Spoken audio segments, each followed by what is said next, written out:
Now, I'd like to begin our session this evening with a point that I have reiterated each time, and that is that when we talk about the main aspects of truth or the laws of metaphysics, that we're not assuming in any way or presuming that these are the laws, that this is the end and all of all the metaphysical system. Anyone who in any way purports to outline all the laws of truth in 7 lessons or lectures or 7 volumes or 7 years of study is leading you on. Actually, truth is a jewel that sparkles with an infinite number of facets, and any way you look at it, it has a tremendous radiance, and we're simply looking at the great jewel of truth from 7 different points. I think they are very fundamental and very relevant to our own experience, and that's the basis on which we're considering these aspects of truth. Obviously, as I select these 7 facets, I am saying and I'm believing, and hopefully convincingly, that they are 7 of the most fundamental and certainly some of the most simple. Tonight, the law of love and non-resistance. Now, as we study the various aspects of truth, I'm sure that from an intellectual point of view, there are many of the facets that are quite dazzling to us. And I think sometimes, because we are intellectual creatures, we tend to be dazzled by things that stimulate the intellect, and sometimes we give an undue importance to certain aspects because of this. But regardless of how we feel about certain facets, certain phases, certain fundamental laws of metaphysics, it's probably true that until we begin to understand and work with the law of love, that truth never really ceases to be a way of life. It simply becomes a thing you talk about and write about and a thing that your mind deals with. I love that statement in Paul's classic 13th chapter of 1 Corinthians, when he says, in effect, that you may consider all of these things, but if you do not have love, you are nothing. If you do not have love, you are nothing. In other words, he's not saying without love you're going to be handicapped. Without love, life is going to be very difficult for you. He lays it on the line. He says without love, you're nothing. And that's pretty blunt. And I don't know if any of us wants to go that far, but it gives a very important emphasis to this idea of love. Love is probably the most single misunderstood word, concept, ideal in the whole realization of truth and the whole spiritual experience. Basically because in our preconditioning through human relationships, through psychology, through our worldly learning, we have come to assume that love is an emotion, that it is something that you fall into or that you fall out of. It's something that titillates the senses. And many people assume they know all about love because they've had a lot of affairs of the heart. And the fact is that because they've had so many affairs of the heart, and the affairs have been constant and many and continually moving one from another, they simply indicate that they have never really as yet come to understand or to experience true love. That all of their time has been spent in trying to find something that can only really be found within. Now, maybe that's presuming a lot. But love is what Teilhard calls the totalization of life, the completeness of life. Jesus tells us again and again, love one another, love one another. Now, right away, we might ask, why? Why should I love other people? Normally, the human within us says, well, if I'm going to love someone, they have to give me something in return, or they have to prove that they're worthy of my love. All this talk about loving your neighbor sounds good, but I want to be very sure that I know who my neighbor is first. And if it's not the kind of person that I feel is worthy of my love, then either they're going to get the back of my hand or I'm going to move out. You know, this is the human mind talking, but Jesus says, love one another. Now, the point is that his concept is not based upon the goody-goody Sunday school concept that God says it's a nice thing to love people. It's not that at all. It's based on a fundamental principle, one that we're going to deal with a little bit tonight, and that is that when you do not express love, you are out of touch with the divine rhythms, with the completeness of a harmonious universe. And when you express love, you are within the aura of this divine process, and you enter the dimension of divine completeness. Professor Peter M. Sorokin, the sociologist of Harvard University who passed away some months ago, and probably was the first one in the university level to give recognition to love as a very important part of life, and who established a department that was called the Department of Creative Altruism at Harvard, said that love is the only truly creative force in the world. Now, Professor Sorokin came to this insight and this realization of the importance of love as a result of a lot of very deep personal experiences. He had lived through two of the harshest periods in history, those immediately before and after the Russian Revolution. And he had every reason to be filled with hate because of some of the very, very painful experiences that he went through. And yet he says, of this whole period, the thing I remember most about those days is love. And he tells one rather amazing story when he was a youngster. He had a teacher. And he came to school on this day, and his family was poor, and the experiences they'd gone through had been very painful and very difficult for the whole relationship. And he came to school with his, through the snow and bitter cold, with his feet wrapped in rags. And the teacher gave him a pair of boots. And the youngster tried to insist that he really couldn't take them. And the teacher said, "Why should I have two pair of boots when you have none?" And it was this type of thing that stuck in his mind, and he could very easily forget all the difficulties, all the injustices, and so forth. And he says, "It is this little vignette that I remember that gives me hope for the world today." And he concluded that within every person there is a reality of what he called creative altruism. When I was a youngster in the early years of high school, I lived out on the Pacific Coast in the city of Long Beach, California.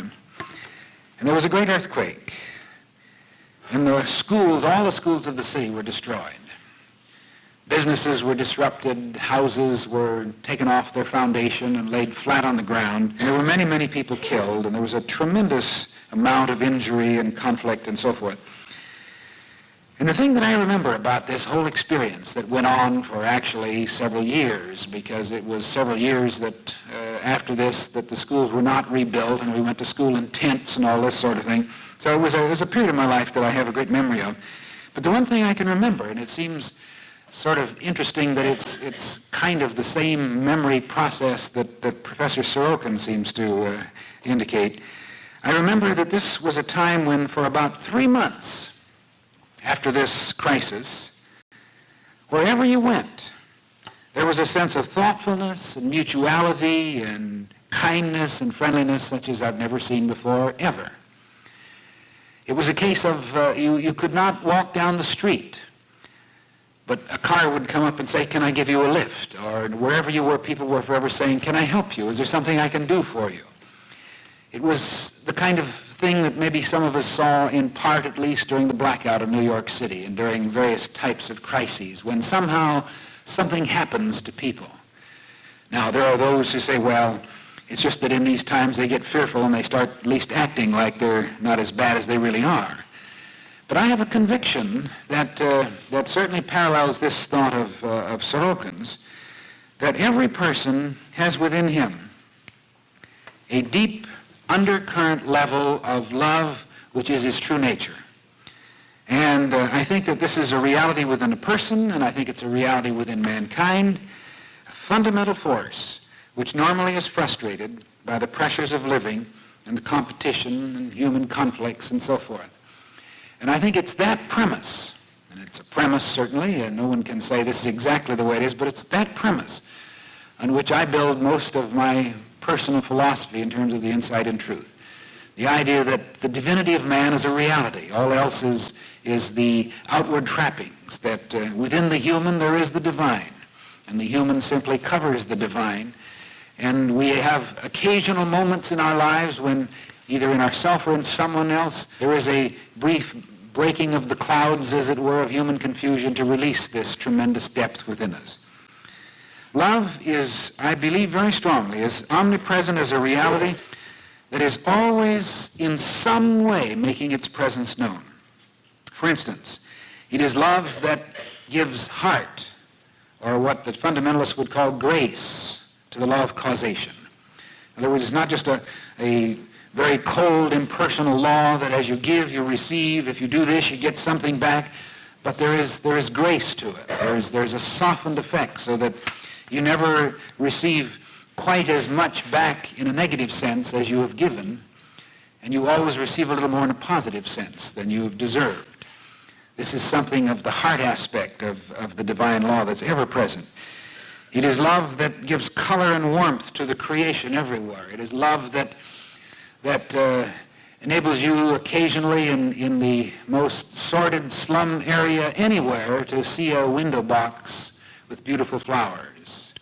It is love that causes people to rise to commitment, to dedication, to occasional acts of valor, to gentleness, to kindness, to altruism. It is love that gives heart to civilization, that gives meaning to education, that gives rise to family ties, community interests, and cooperative enterprises, which are perhaps the networks that holds the fabric of society together. And until one realizes, even in a fundamental sense, this inner force of love, he can never even begin to know completeness or wholeness or fulfillment. Until love awakens in his heart, a person truly lives in a prison of aloneness. And because of this sense of loneliness, which sometimes is awful, he may surround himself with diversion and entertainment and preoccupation. He may reach for all of the things and the baubles of life, and he's ever running here and there, somehow trying to find meaning to it all, and in the end, perhaps comes to the realization that he's spent most of his life running away from himself.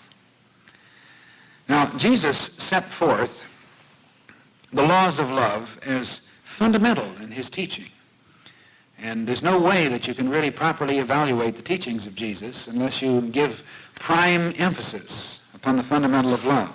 People didn't understand, even as most folks don't understand love today, because the moment you mention the word love, usually there's the thought of the affairs of the heart, the emotions, sex, all things related, titillation of the senses, and so forth. And in every case, you are seeing the conduits through which love expresses, but you're not seeing that which is love itself. We've thought of love as a kind of approval of a person who is lovable. And we give the approval only as long as he remains lovable. You know, it's the story of, I loved him with all my heart, but after what he did to me, I hate him with a passion. You know. But all that this concept proves is that the person never experienced and never was touched by the true element of love. This thought is referred to by Shakespeare in one of his sonnets, which says, "Love is not love, which alters when it alteration finds." If you love only the lovable and hate immediately when the lovable stops being lovable, then you only prove that you never really loved. You're only involved in what Fromm calls a symbiotic attachment. Now Jesus says, and he is touching upon this fundamental of love in a way that provides nowhere to hide, which was certainly a very interesting technique that he used. He said, "Ye have heard it said of old, thou shalt love thy neighbor and hate thine enemy," the old Mosaic law. But he went on to say, "I say unto you, love your enemies and pray for those who despitefully use you." Now, there's nowhere to hide. You see, it's not enough to just say, well, be nice and love people, Because a person can say, well, I do love people. Like Charlie Brown, I love all mankind. It's people I can't stand. It's so easy to love God and love your fellow men on Sunday, but then, go right back to the rat race the rest of the week. You see, this has been the way in which we've normally dealt with these things. But Jesus is saying it's not enough to love those who love you. It's not enough to love your neighbors. You must love every person. That's why he says love your enemy. That makes it about as extreme as you can possibly make it. Love your enemies and pray for those who despitefully use you.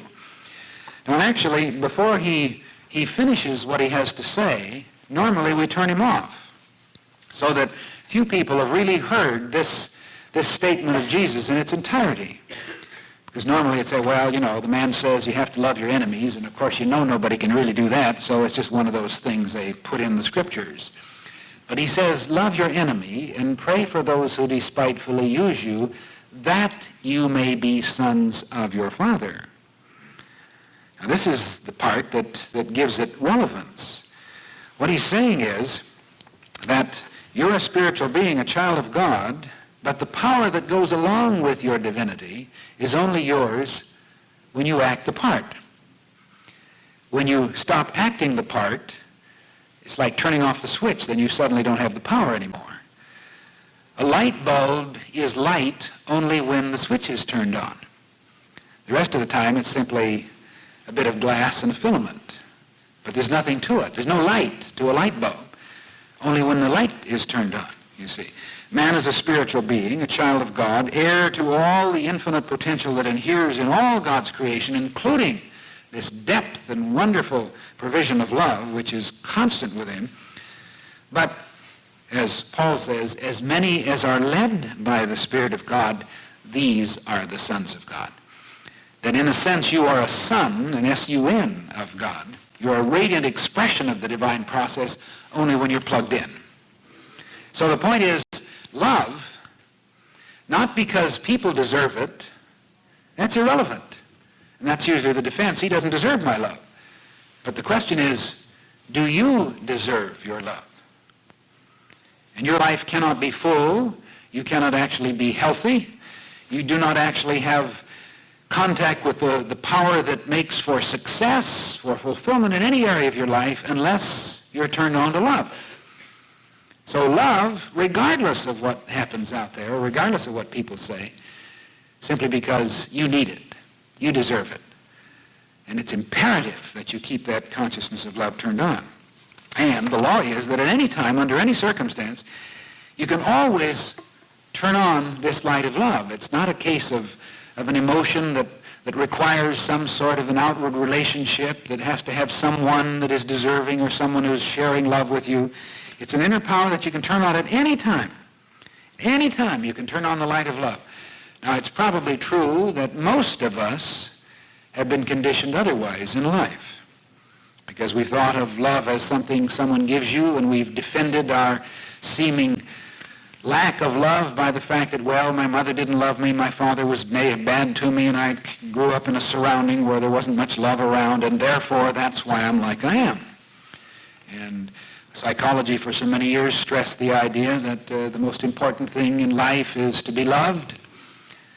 And many of us have used that as an excuse. Yes, it's the most important thing in life to be loved, but I wasn't loved, therefore that's why I'm like I am, you see. So the point is, this whole psychological idea, which is true as far as it goes but doesn't go far enough, becomes a falsehood, because a half-truth is still not truth. A light switch that is partly turned on is still not turned on, you see. So it's only half true that the most important thing in your life is to be loved. The whole truth is, the most important thing in life is to be loved, but the only way you can be loved is from within yourself. That makes a lot of difference, doesn't it? So you can never blame anyone else. And neither can you ever assume or presume that your life is limited because you weren't exposed to enough love in your early life. Certainly conditions around you may have served to frustrate this love potential, or did not provide the greatest climate through which this love could unfold. But what we can realize, and it's a very fulfilling realization, is right now, today, no matter what happened back there last year or 10 years ago or 50 years ago, right now, today, I have within me the infinite process of love that is just as powerful and just as provident within me as within any person or the greatest saint that ever lived. The Scripture says, "Behold, I have loved thee with an everlasting love." And that's tremendous. Right now, if we cultivate the awareness of our own depth, we can release more and more of this love, and in so doing become aware not only of a tremendous depth of love as a tremendous power that flows through, not only have the power to express that love to others, which is a tremendous transforming power in the world, but have that tremendous feeling of being loved, because you're being loved from the love force within yourself. Now, this is a very important thing. Now, in the Sermon on the Mount, Jesus touches upon this idea in another way. It has not been understood basically because Jesus uses a kind of metaphor that requires a good bit of translation. And many persons have grown up in the tradition of the fundamentalist ideal that the Scripture is God's holy word and you take it as it is, and that's the way it is. There's no tampering with it, no changing it. It is exactly the Word of God, infallible, unchangeable. I've always wondered what the fundamentalists do with a statement such as this, when he says, "If thy right hand causeth thee to stumble, cut it off. And if thy right eye causeth thee to stumble, pluck it out." I don't know. There may be cults around where they cut off their hands and pluck out their eyes. I'm not sure. I haven't heard of one. So obviously, those who insist that every word of the Scripture is exactly God's holy word, that you cannot tamper with and have to accept it literally, must somehow hide this particular part. But the important thing is this is a very interesting and unique and very, very practical metaphor that points to the need to get right in one's relationship with the divine flow, and anything that stands in the way must go. Now, the eye is a symbol of desire or envy. And the Oriental usage would say, "Cut your eye from my boy." And this is just a simple way of saying, don't envy the young man. Or, "Do not cut your eye from my family," which would be asking a person, "Please look after them while I'm away." Or, perhaps in the way in which we would say it in our own Western idiom, "Keep an eye on him." We say, "Will you please keep your eye on the store while I'm gone?" Well, does that mean you take your eye off and set it on the counter? And we also have our idioms, you see. Now, the Aramaic would say, "Cut off your hand." Now, this is a metaphor, and it's a very interesting one. It's one that's in common usage. Someone might say, "Cut your hand from my vineyard," and what he means is, "Stop stealing my grapes." Or, "His hand is too long," is a metaphor which simply says, "He's a thief." To shorten your hand means to stop stealing, or don't steal. So therefore, this statement, you see, is a very important one.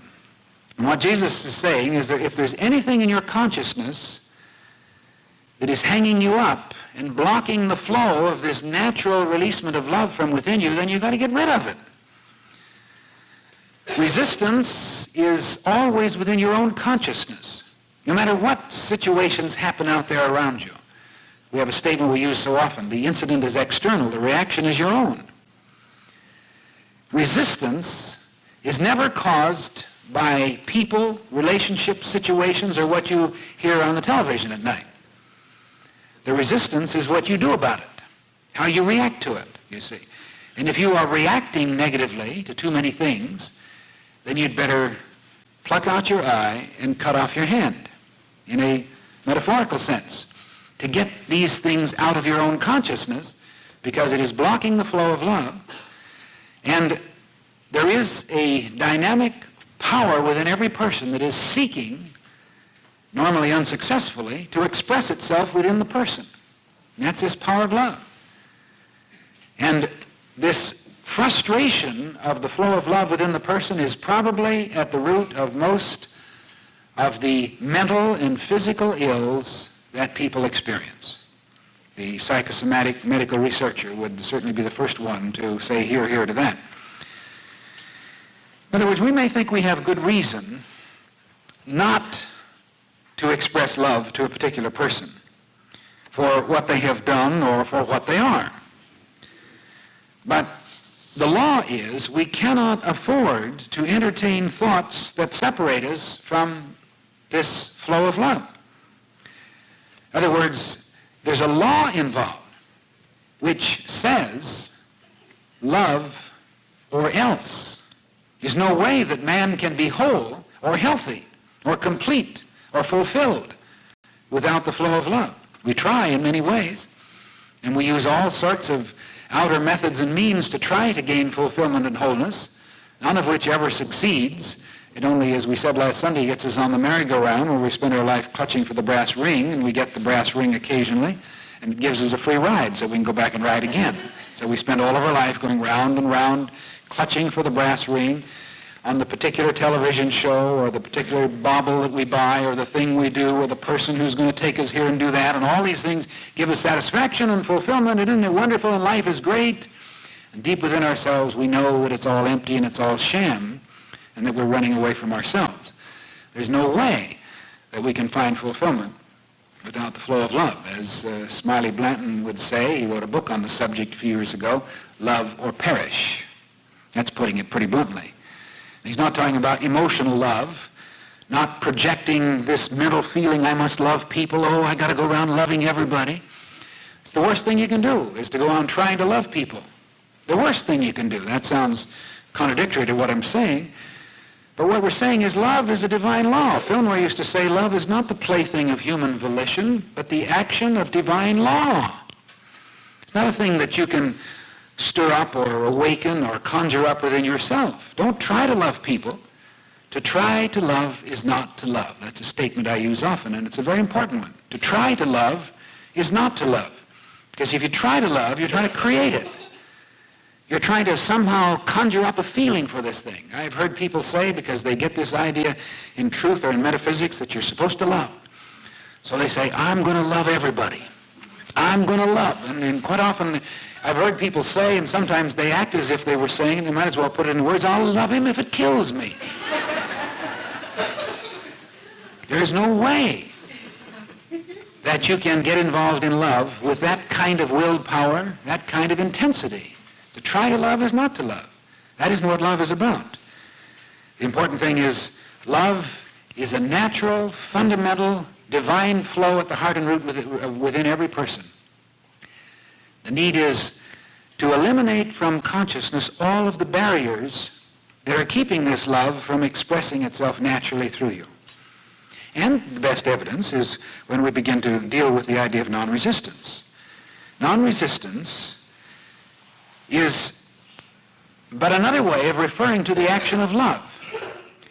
You see, if you become resistant toward a person or a situation, the resistance is your inability in that level of consciousness to accept that person or to see him through eyes of love. The resistance then not only becomes a defense, you assume, against the person out here, it also becomes the frustration of the very means by which you could be protected. It's not only the negatives that you give back to the person in the manner that he's giving it to you, but it's a poison that you slowly inject into your own system. Non-resistance comes from an awareness that you must keep yourself open and receptive to the divine flow from within yourself. It is the constant attempt to cut off the hand and pluck out the eye, to get out of your consciousness everything that causes you to feel upset, irritable, a sense of injustice, to react in any kind of negative way to what other people do. So the law of non-resistance is simply a very important facet of the law of love. When someone says something to you that might normally offend you, you can do about it anything you wish. And most of us have have so long conditioned ourselves with habit patterns of reaction that we assume it is perfectly natural to be angry if someone says something. Well, of course I'm angry. You'd be angry too if he'd said that to you. So what is that supposed to mean? Maybe I would be angry if he said that to me, but that would simply indicate that I'm in a limited state of consciousness too. The point is that whenever someone says something or doesn't do something that he should do, I always have a choice. And I can choose to turn on a little more love, to be a little more understanding, or to realize that in this situation we need a little more light, so let me get some light on the subject. Or I can react negatively. I can say he doesn't like me, and I certainly don't want anybody in my life that doesn't like me, so I don't like him either.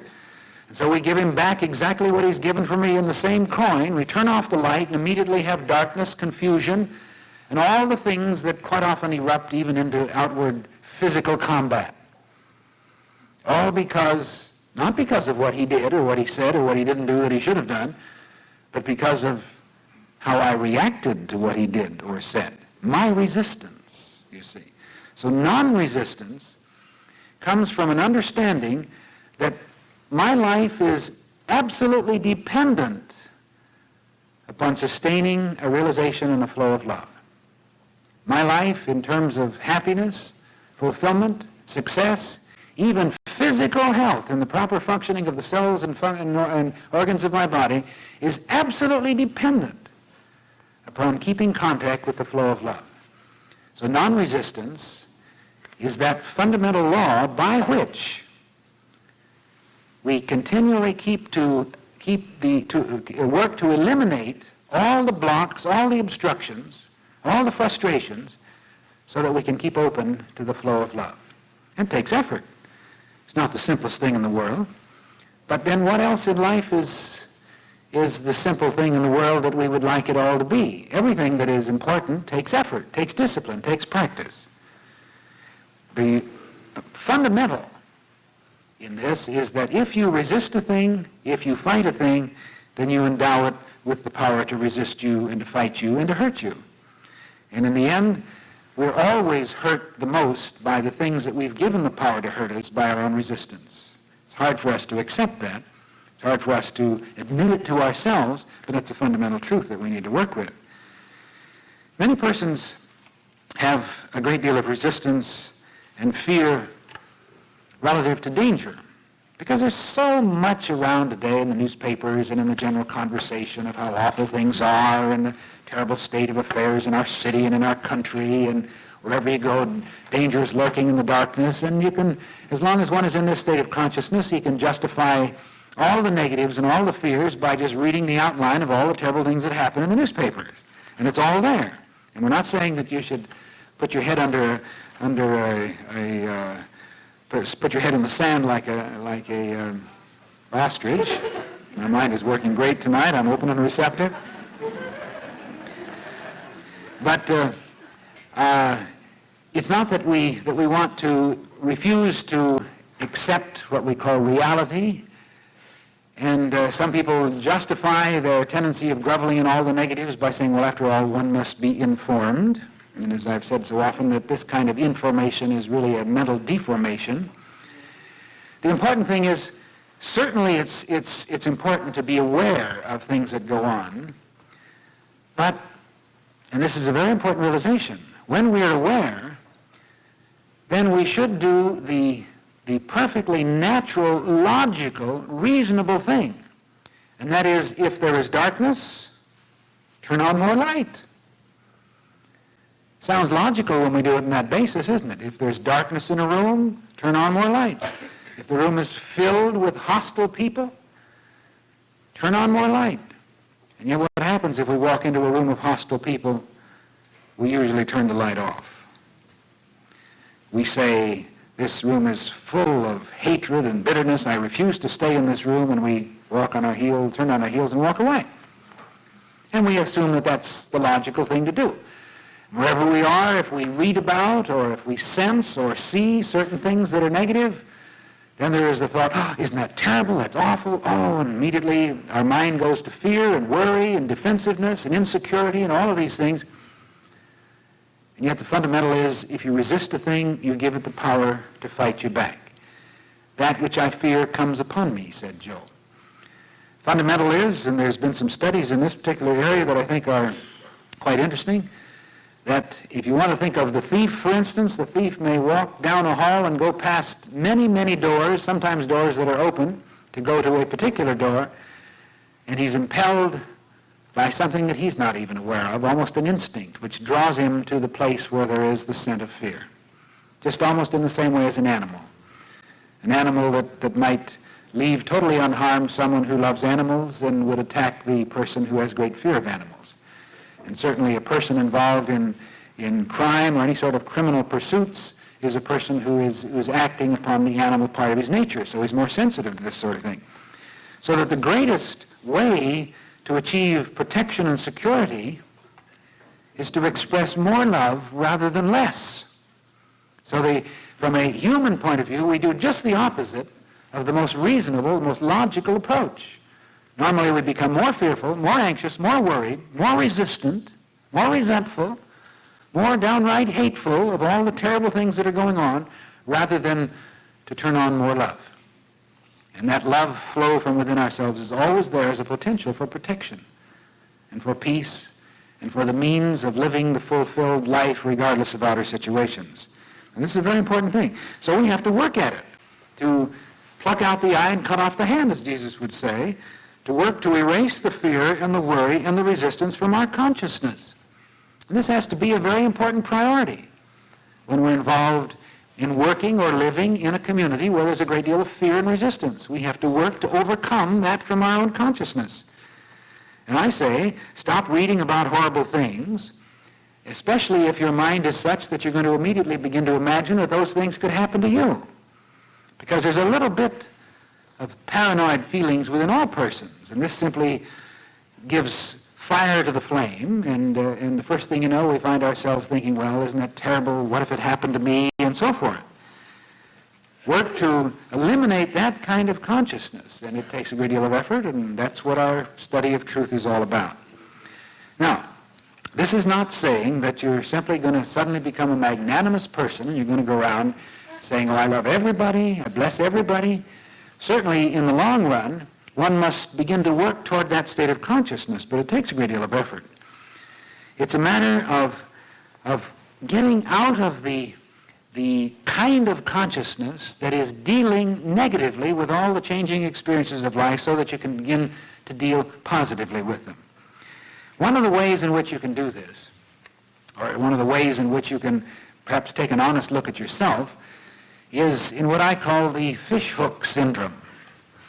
And the fishhook is the little paranoid, dangling concept that usually becomes a part of our reaction to situations. In other words, someone says some terrible thing. And when was the last time you heard someone saying, certainly not yourself, why did he have to say that to me? And the fishhook syndrome is the to me. Or why did he do that to me? Emphasize the to me. That's the thing that hangs you up. That's the little thing that represents what Jesus is talking about, that you have to cut out your eye and cut off your hand to get the fishhook out of it, you see. In other words, one should ask the question, unless he has no feelings at all for life or for another person, he should ask the question, why did he say that? But eliminate the to me. Because the to me, you see, simply comes from a paranoid feeling and justifies all of your feelings that everybody's against me, people are always picking on me, and everywhere you go they say these terrible things, they do this, they do that, just the way it is in life, and you can't trust anybody. Cut off the to me and then ask the question, why did he say that? Honestly ask it, sincerely and lovingly, why did he say it? Well, he said it, first of all, he was impetuous, he was in a hurry, he was angry, he was upset, he's uptight about some things in his own life. He wasn't saying it to me. He didn't sit up all night saying, now, when I meet Eric Butterworth on the street tomorrow, I'm going to say to him, get out of my way. Or he's not going to knock me over when he comes around the corner, you see. He didn't lay awake making preparation for this. So why did he do it? Why did he say it? Why did the driver cut me off in traffic? Why does that person come zooming around the corner when I'm in the pedestrian crosswalk? Why does my boss always come out of the office about time to leave and say, do this, you've got to get this through tonight, I'm in a hurry, and so forth? Why does he do that to me? Well, he doesn't do it to you because he's just trying to pick on you. He does it. Why does he do it? And if we ask the question in that sense, ask it through a sincere desire to understand, understanding always leads to love.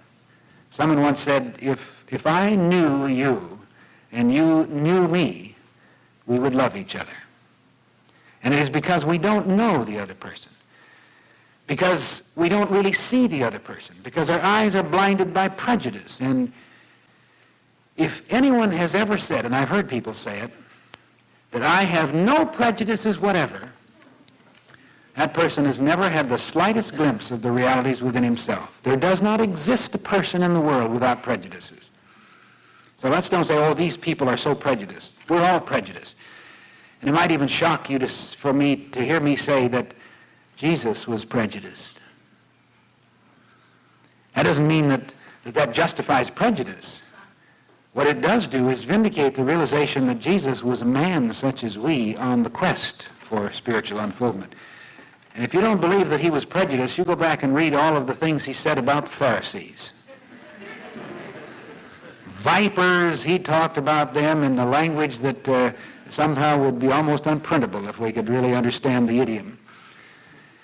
Now, and again, that doesn't justify it, but it means that was his level of God. That was the one hang-up he had. And the people he was talking about was not certain individuals, but he's talking about people who symbolized a hypocritical state of consciousness. He couldn't stand a hypocrite. People who purported to be one thing and were something else. That was his hang-up, and he had to outgrow it, obviously, so that in the end he could say to the people who even took his life, Father, forgive them, for they know not what they do, which indicates that a great deal of growing had happened in his own consciousness. Everybody's prejudiced, and our prejudices get in our way, so that you don't really see the boss, and you don't really see the person who says certain things about you. All you see is the discoloration of your own preconceived notions and attitudes and that which lumps him together in, well, wouldn't you expect it from that kind of person, or they always are that way, and so forth. So your prejudices and your preconceived notions stand in the way. And when this happens, non-resistance.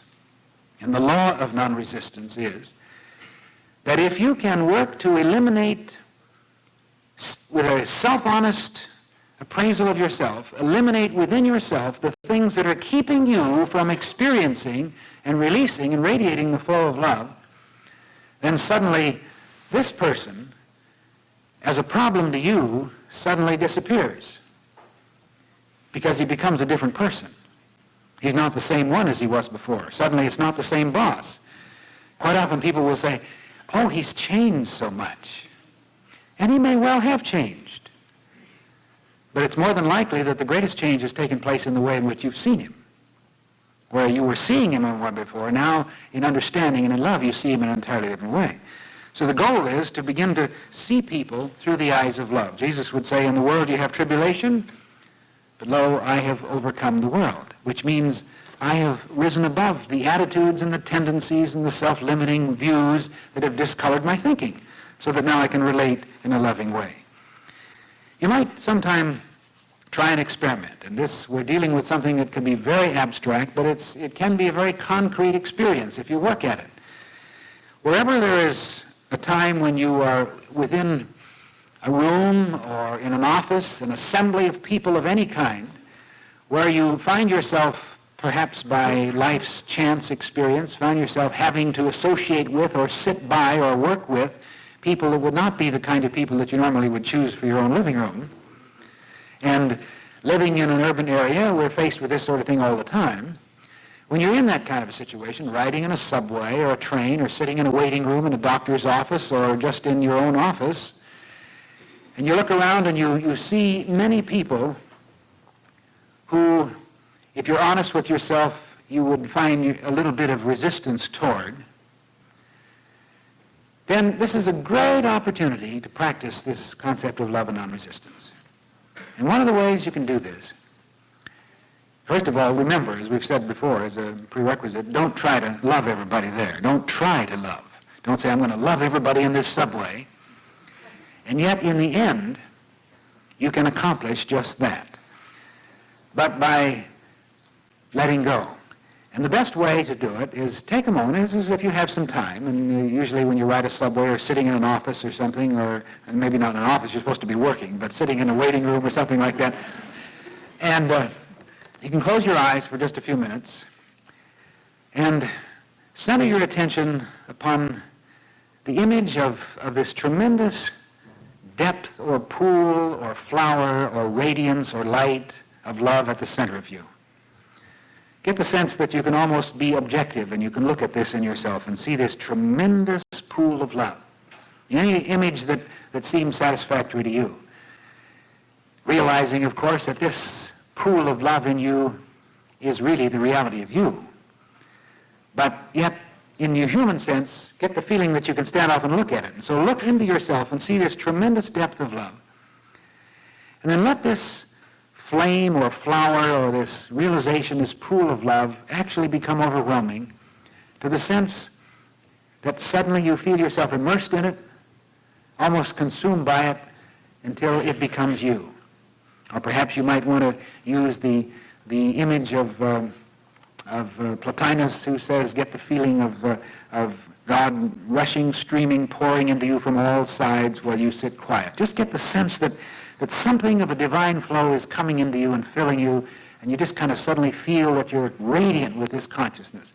And actually, you can do that, perhaps not to that great a degree, but you can do that in just a few seconds, or perhaps sitting for just a few moments. Forgetting about the situation around you, just get the feeling that this tremendous force of love is flowing in you and through you.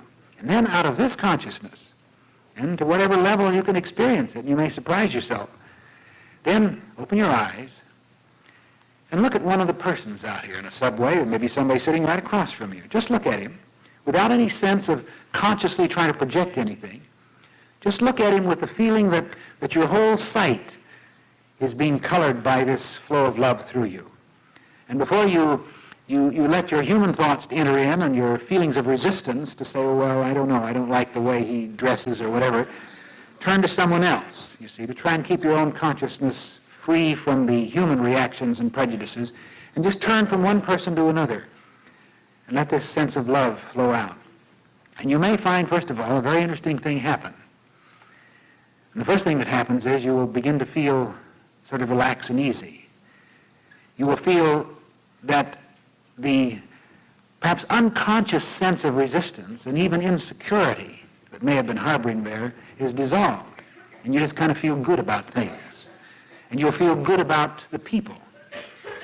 And the interesting thing is, and you may not be able to go too far doing this, but the interesting thing is that if you work at it and work on it, that within a very few minutes, you can, as far as you're concerned, I emphasize, as far as you're concerned, I'm not talking about hypnotizing people or projecting through your force of will something that's going to change people, but as far as you're concerned, you can change everybody on the whole subway or anybody in the whole office. Change them as far as you're concerned, what they become to you.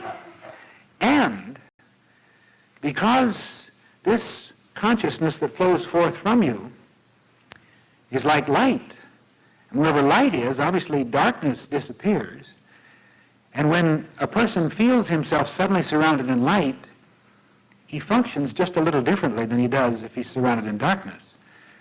So that in a very tangible way, you may be able to see people actually change. But regardless of whether they do or not, they change as far as you're concerned.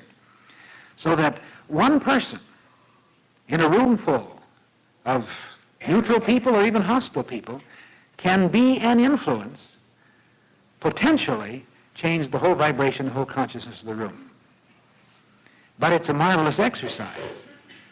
An exercise to see how many prejudices, how many fishhooks, how many hang-ups still remain in your own consciousness that keep you from letting this radiation of love flow forth.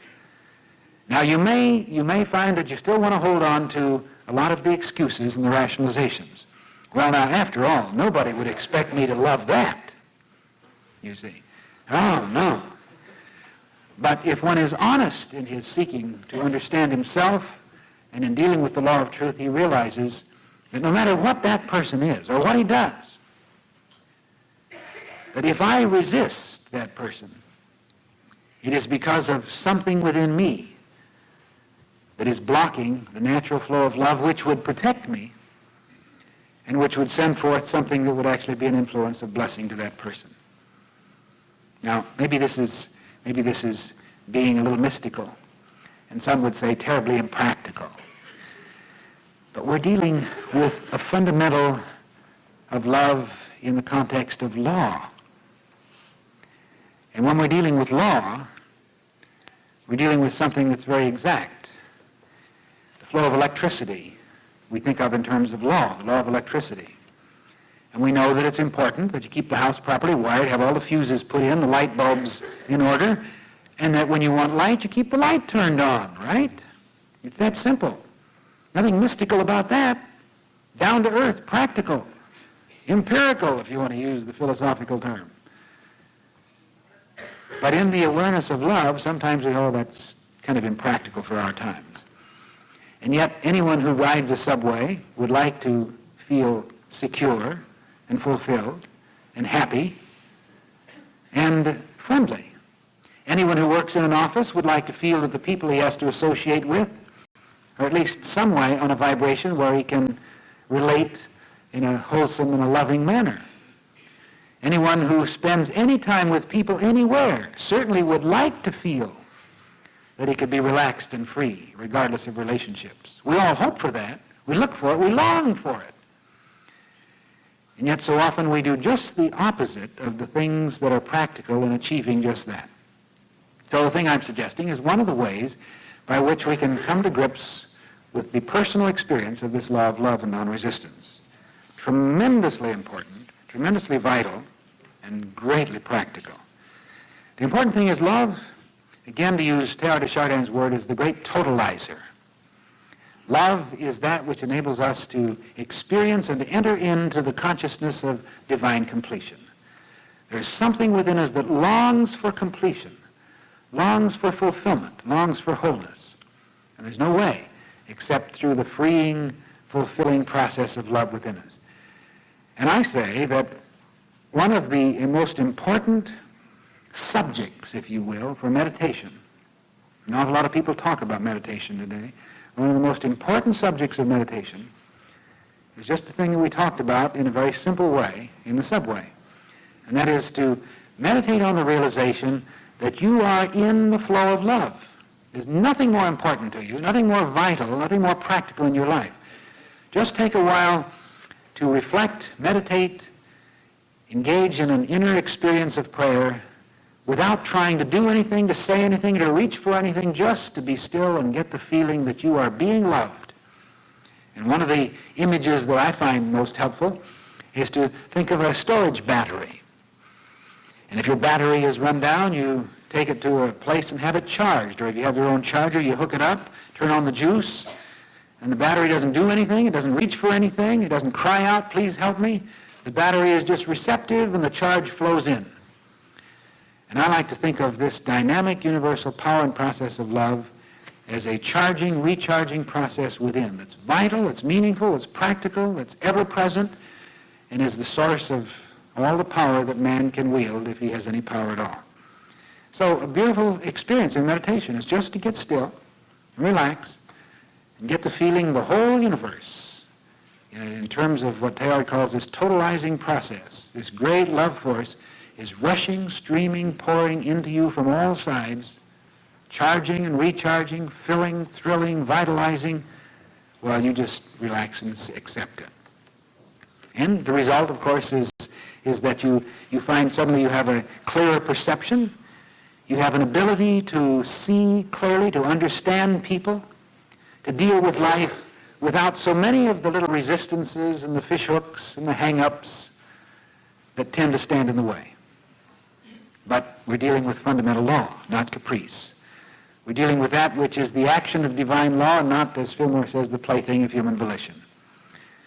Maybe we talk a good bit about love, but then on the other hand, maybe we don't talk enough about it.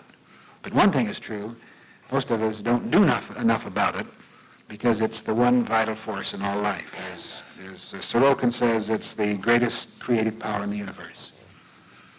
So much for our consideration tonight of love and non-resistance.